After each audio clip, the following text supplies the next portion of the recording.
Oi, pessoal, boa noite. Como combinado, né? Hoje eu vou deixar aqui gravadinho para vocês a leitura que a gente tá estudando sobre esse livro. Deixe-me apresentar você, onde vai revelar a nossa verdadeira identidade em Deus.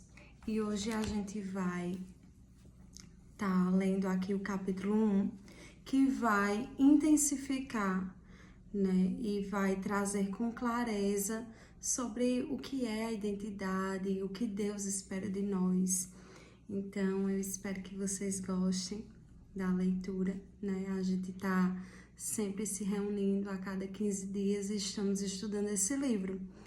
Então, eu tive a ideia de deixar gravado para que vocês também, que não podem estar aqui presente ou para depois ver também mais um pouquinho, parar para refletir. Então, a gente resolveu e achou melhor fazer isso, né? E a gente vai começar pelo capítulo 1, que é a identidade, e comece hoje a se conhecer, né? A autora desse livro é Thalita Pereira e ela sempre vem inspirando mulheres, né, a encontrar o seu potencial e a descobrir quem nós realmente somos em Deus. Amém? E eu vou iniciar. Em um mundo de mentiras contadas repetidas vezes, a ponto de se tornarem verdades aos olhos humanos, encare este livro como uma apresentação real de você mesma. Creio que Deus está levantando uma geração de mulheres que receberam uma revelação poderosamente simples sobre a sua identidade. A partir do momento em que as escamas caírem de seus olhos e sua visão for aberta, ninguém mais pode segurar você, minha amiga. Saiba quem você é. E eu já convido você a abrir a sua Bíblia lá em 2 Samuel 9, do verso 6 ao 8, que vai dizer assim: Quando Mefibosete, filho de Jonatas e neto de Saul, compareceu diante de Davi, prostrou-se, rosto em terra. Mefibosete perguntou Davi. Ele respondeu: Sim, sou teu servo. Não tenha medo, disse-lhe Davi, pois é certo que eu o tratarei com bondade, por causa de minha amizade com Jonatas, seu pai. Vou devolver-lhe todas as terras que pertenciam ao seu avô Saul, e você comerá sempre à minha mesa. Mefibosete prostrou-se e disse: Quem é o teu servo, para que te preocupes com um cão morto como eu? A Bíblia nos fala sobre a história de Mefibosete, neto do rei Saul e filho de Jonatas. Em determinado momento, Davi desejava abençoar alguém da família de Saul por tamanho amor que tinha por Jonatas. Ele procurou saber se ainda existia alguém daquela família a quem pudesse demonstrar bondade. Um de seus servos relatou que Mefibosete estava vivo e morava numa cidade chamada Lodebar. O nome de Lodebar significa lugar sem pastagens, lugar de miséria, lugar de esquecimento. Pense comigo, por que o neto de um rei estaria vivendo em um lugar assim? Porque ele não foi até o palácio para reivindicar seus direitos e privilégios como herdeiro do rei Saul, sem mencionar os seus direitos e privilégios como filho de Jonatas, que tinha uma aliança com o rei Davi. Segundo as leis em Israel naquela época, quando duas pessoas faziam uma aliança, tudo o que cada uma delas possuía era colocado à disposição da outra. Elas teriam que ajudar uma a outra e até lutar uma pela outra. A aliança se estendia por gerações para filhos e herdeiros, mas Mefibosete, filho e herdeiro de Jonatas, estava vivendo na pobreza. Por quê? Porque ele tinha um problema de identidade. Ainda que soubesse de onde tinha vindo, quem era sua família, ele não conhecia o poder de aceitar a sua própria identidade. Anos antes, quando Mefibosete ainda era um bebê, chegou ao palácio a notícia assustadora de que Saul e Jonatas haviam sido mortos em combate. Ouvindo isso, sua ama fugiu com ele nos braços, temendo que Davi pudesse usar o menino para se vingar da maneira como havia sido tratado pelo rei Saul. Durante a fuga, a babá deixou Mefibosete cair. Por causa disso, ele ficou aleijado. Desde então, Mefibosete achava que era imperfeito, danificado, problemático demais para a realeza. Ele pensava que nunca seria aceito por causa de sua imperfeição. E muitas vezes nós nos sentimos assim. Acreditamos que não seremos aceitos apenas por quem somos, com nossas características e todos os defeitos que fazem parte da nossa vida. Gostaríamos que o contrato de sermos nós mesmos incluísse apenas as qualidades. Assim, seríamos aceitáveis. Afinal, como alguém tão imperfeito pode fazer parte da realeza de um Deus perfeito? Pensamos. Mas o que eu quero que você entenda é que nenhum defeito é capaz de mudar o sangue real que corre em suas veias. É hereditário. Assim que você nasce, recebe na hora. Sua autoimagem tem poder de determinar o seu destino.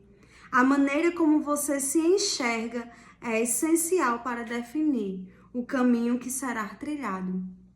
Quando Davi mandou chamar Mefibosete, este se prostrou diante do rei e demonstrou medo. Davi disse a ele para não temer, porque o rei apenas queria usar de bondade com o rapaz. Mefibosete, porém, respondeu que não era nada mais que um cão morto. Isso é o ápice de uma autoimagem negativa e destruída. Em vez de se ver como herdeiro do legado de seu pai e de seu avô, ele se sentia como alguém que seria rejeitado para sempre por sua imperfeição. Quando estamos nessa condição de olharmos para nós mesmas apenas como imperfeitas, só conseguimos olhar para o que está errado em nós. E não olhamos para o que está certo em Jesus, Ele que é perfeito. O medo de não ser aceito e a vergonha por ter de lidar com as nossas imperfeições produzem uma vida amarga e infeliz. É como se tivéssemos sido libertas de uma escravidão eterna por Jesus, mas continuássemos vivendo como escravas. Acabamos nos esquecendo que Ele levou nossa inadequação e nos deu em troca a sua justiça. Você precisa compreender a sua verdadeira identidade. É verdade que, para a maioria das pessoas, esse processo não é naturalmente vivido ou aprendido desde a infância. Pelo contrário, passamos a maior parte da vida aprendendo a rejeitar nós mesmos e a olhar minuciosamente para cada defeito que temos. A rejeição que já sofremos e o medo de sofrer outras não transforma apenas, multiplica os problemas. Quando, porém, a aceitação da nossa identidade, podemos encarar a realidade depois de tê-la encarado. Começamos a lidar com ela. Eu não conheço a sua história, é verdade. Mas uma coisa eu sei. Se você possui uma autoimagem deturpada, provavelmente alguma figura de autoridade na sua vida sempre escancarava seus pontos fracos, fazia comparações sobre você ou a fazia passar por situações de profundo julgamento, desencorajamento e vergonha. Como ninguém, abre parênteses, ou quase ninguém, fecha parênteses, enaltecia suas qualidades, você passou a ter uma visão distorcida de si mesma. Preste muita atenção agora. Temos que compreender que somos maravilhosas, porque Deus nos fez assim. O Criador do mundo simplesmente não consegue fazer nada, mais ou menos. O autor da vida não estava no meio da sua criação quando cansou e decidiu terminar de qualquer jeito. Pelo contrário, ele não descansou até criar uma obra absolutamente memorável, admirável e encantadora. Se você não acredita que é uma obra-prima, é porque na realidade ainda não sabe quem é. Benjamin Franklin disse: existem 3 coisas extremamente duras: o aço, o diamante e conhecer a si mesmo. É verdade. O processo de autoconhecimento é longo e duro, mas é nessa jornada completamente transformadora que você deve se lançar e desejar ter uma vida de plenitude. No processo entre tentar agradar a todas as pessoas que conhecemos e atender às nossas próprias necessidades, nós nos perdemos de nós mesmas e da vontade de Deus. Investimos todas as energias que temos e no final do dia, após falharmos, abre parêntese, porque é humanamente impossível atender a essas expectativas irreais. Nós nos sentimos culpadas, frustradas e infelizes. Este é o tempo para o autoconhecimento. Este é o tempo da transformação. Então, gostaria que você refletisse sobre algumas coisas.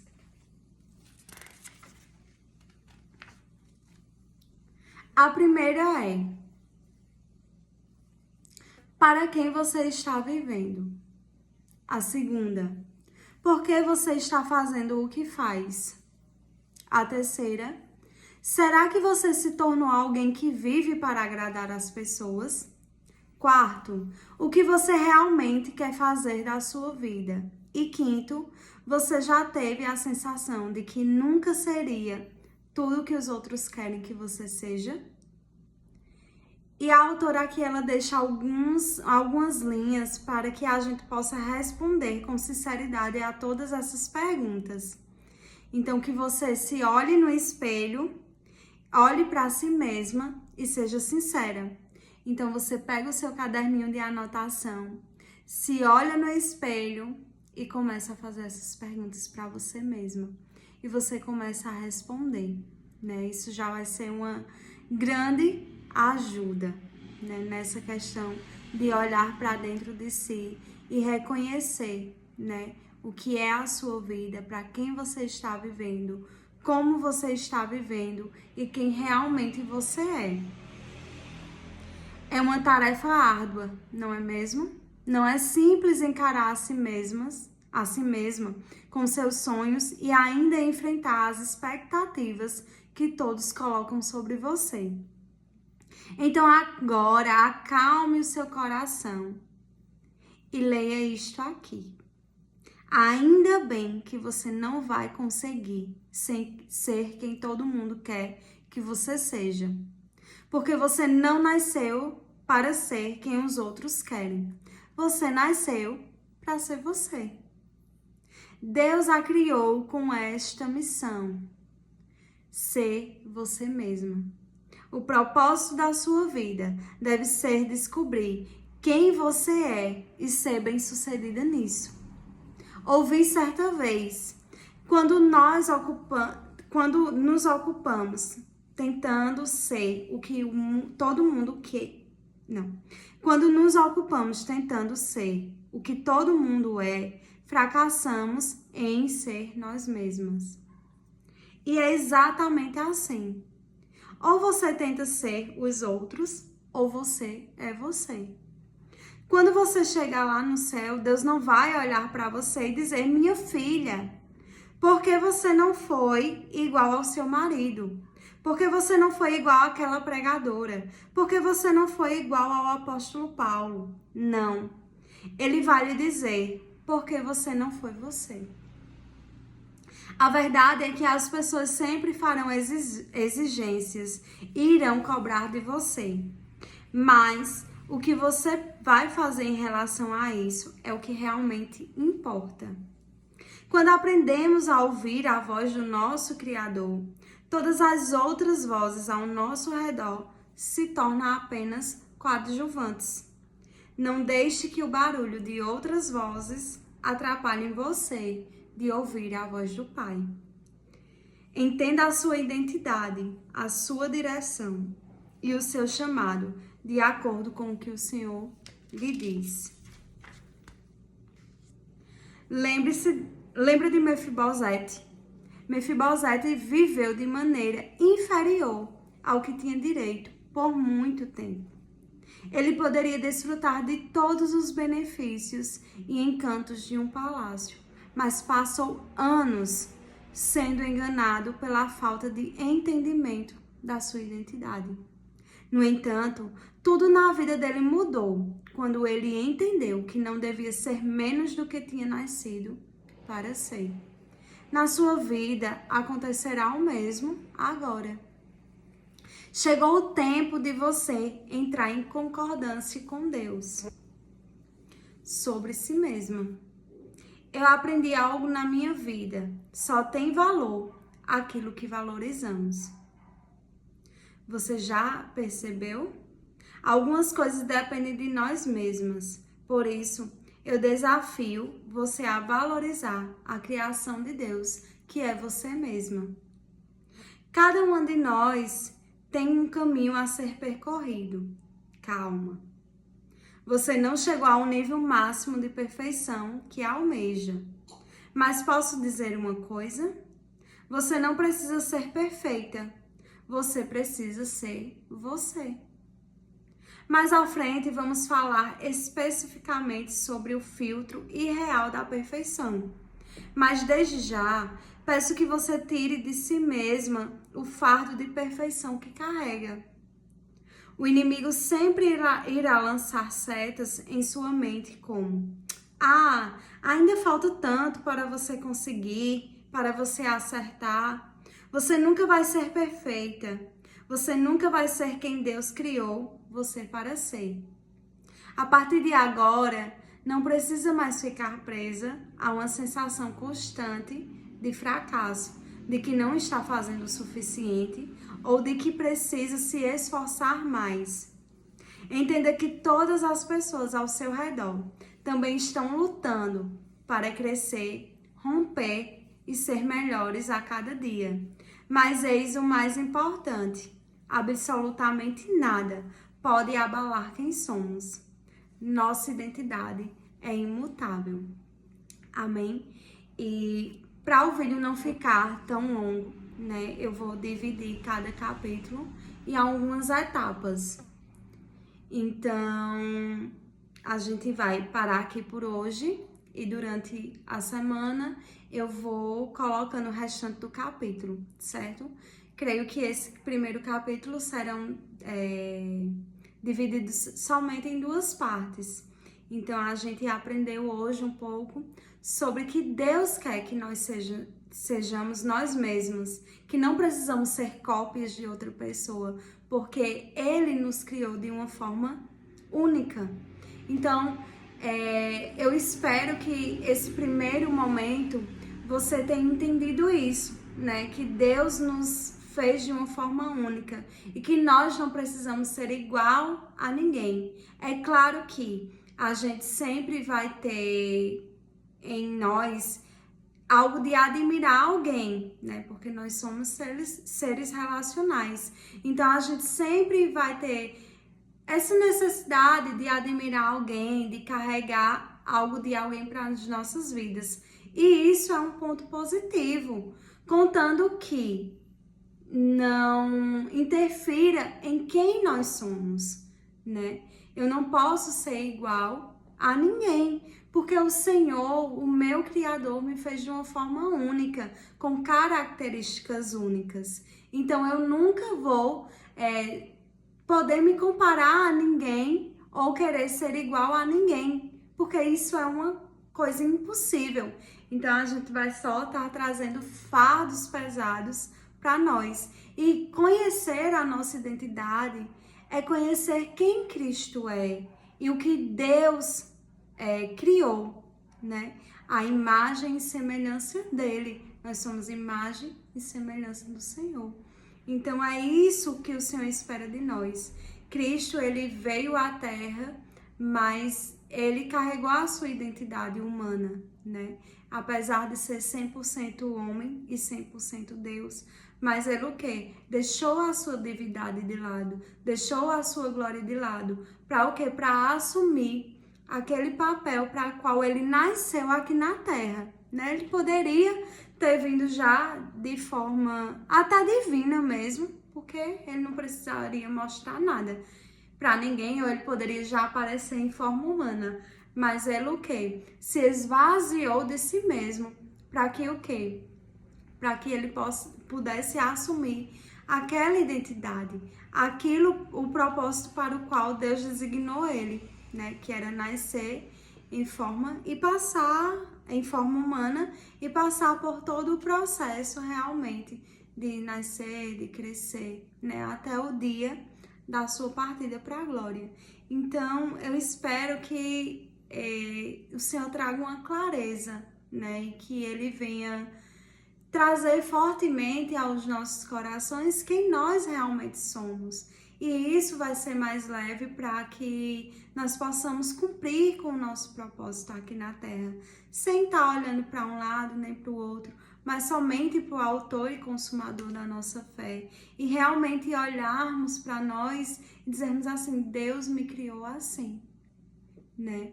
Mesmo com a minha natureza caída, pecaminosa, mas ele sabia essa falha que eu iria ter. Mas ele é um bom pai, ele é um bom Deus e ele pensou em todas as coisas. E é claro que ele também pensou até o que ele iria fazer com as nossas imperfeições, porque a partir do momento da queda no Éden, nós o quê? Ficamos com a mancha do pecado, né? E até que o Senhor venha e glorifique esse corpo, para que todo o pecado seja lavado e limpo, e agora nós teremos um corpo glorificado, até lá nós teremos que lidar com a nossa natureza pecaminosa, né, imperfeita. Mas o Senhor que é perfeito, Ele tem nos aperfeiçoado todos os dias, né? Ele começou a boa obra e Ele irá cumpri-la. Então aceite quem você é, né? Que você faça as pazes consigo mesma. E se você não sabe qual é a sua verdadeira identidade, que esse seja um momento de você se encontrar. E como é o título desse livro, Deixe-me apresentar você, né? Que você se encontre, que você encontre a sua verdadeira identidade e que você possa viver dias extraordinários, né? Na presença do Senhor e cumprindo com tudo aquilo que o Senhor tem para a sua vida. Foi uma transformação quando eu li esse livro e foi muito pontual na minha vida, né? Foi assim um divisor de águas, né? Para que eu pudesse me enxergar como o Senhor me enxerga. Então, o desejo do meu coração é que você possa se enxergar como Deus olha para você, não como as pessoas olham para você, mas que o Senhor ele te deu o olhar da graça, de você olhar para você e ver a imagem do nosso Criador refletida e aquilo que Deus fez, que é perfeito. Eu e você somos criações perfeitas dele, né? Então, que nós possamos colocar isso na nossa mente. Amém? Por hoje é só, né? Durante essa semana estarei aqui deixando mais o restante do capítulo, né? E a gente vai descobrir mais sobre a nossa identidade, daquilo que Deus espera para nós, né? Então, eu creio que será um tempo muito gracioso, um tempo de crescimento, de aprendizagem, e que o Senhor irá nos libertar de vários paradigmas e de mentiras que Satanás coloca na nossa mente e a gente acredita, ou até mesmo de pessoas que falaram coisas ao nosso respeito e a gente acredita e toma aquilo como verdade, quando na verdade não é a verdade que o Senhor espera que nós conhecemos, né? Então, que o Senhor aplique a sua palavra ao nosso coração e que você venha se conhecer e ser transformado pela graça do Senhor. Amém? Deus te abençoe e amanhã, permitindo o Senhor, nós estaremos aqui. Mas antes de encerrar, eu quero orar pela sua vida, né? Para que o Senhor firme uma identidade em você, porque é libertador quando nós sabemos e descobrimos quem nós somos, o que devemos fazer, como fazer, né? E tudo isso reflete a glória de Deus. Amém? Senhor nosso Deus e Pai, nós queremos te agradecer, Pai, pela tua palavra, Senhor. Obrigada pelos teus feitos nas nossas vidas. E agora eu coloco diante de ti, Senhor, os nossos corações.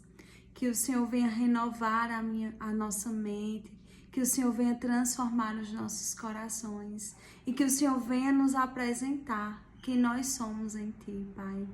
É no nome de Jesus que eu coloco as nossas vidas nas tuas mãos e que o Senhor venha usar esse livro como um instrumento para transformar a nossa vida e firmar a tua palavra nos nossos corações e que possamos olhar para nós não com o nosso olhar, mas com o olhar que o Senhor tem para nós, que o Senhor venha firmar a nossa identidade, para que assim, Senhor, a nossa vida venha refletir e glorificar o nosso Pai que está no céu. É no nome de Jesus que nós te oramos e te agradecemos por esse momento tão rico e pela tua bondade, fidelidade e misericórdia que duram para sempre. É no nome de Jesus que eu te oro e te agradeço. Amém. Tenha uma boa noite. Deus abençoe vocês.